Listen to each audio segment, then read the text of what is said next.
I don't know who found who, whether the property found me or I found it, but one thing I know for sure is that it was love at first sight.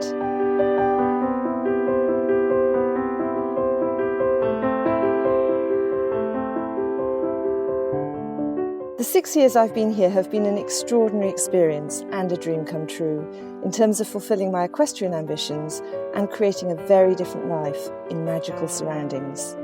The project began immediately, and it was a pretty big undertaking because it was quite rustic when I arrived. I started with the outside, naturally, for the horses, and then moved on to the house. But I love the result, which retains the authenticity of the ancient farmstead and its grandeur, although it's a much smaller version than it used to be once upon a long time ago. So come with me, and I'll show you around. The house and yard is approached from a long drive, about 200 metres, which makes it very private, with a carport at the bottom that's big enough for a small horse box. Let's start with the barn.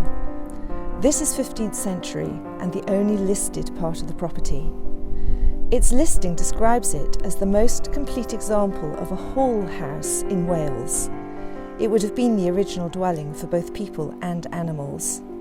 The protective cladding belies its magnificence. It's huge. I love it. The bottom of the yard is a great place for tying up, to pick feet out after coming in from the fields. My muck heap is here, and I park a large trailer, but the space would also accommodate a horse box. Next door is the old cobblestone stable, which is currently used as a walk-in wardrobe for the horses. This is a mega-sized stable, more like horse bedroom with ensuite. It was originally 2 stables and could be divided again into 2, as there are 2 doors. Opposite the solarium block and just a short hop away is the Claydon horse walker. It's completely programmable for speed, direction and duration, and wide enough for the horses to turn themselves. The wood chip tracks which lead to the fields and the turnout arena mean there's no mud anywhere near the yard. Hooray! The ample turnout arena is just up behind the stables and tack room and ensures all-year turnout, even if there's ice or snow. I've kept a sloping grass gallop on the edge of the land from the arena for a bit of extra fitness work. The Charles Britton Arena is 20 by 40. It has full-length mirrors on the short side and the surface is upholstery offcuts. Right, the house.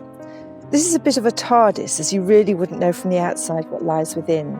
It's 16th and 17th century, very characterful, and a bit higgledy-piggledy on account of the fact it was much bigger until the 1970s, when the property was deemed too big for purpose, and about a third of it was demolished.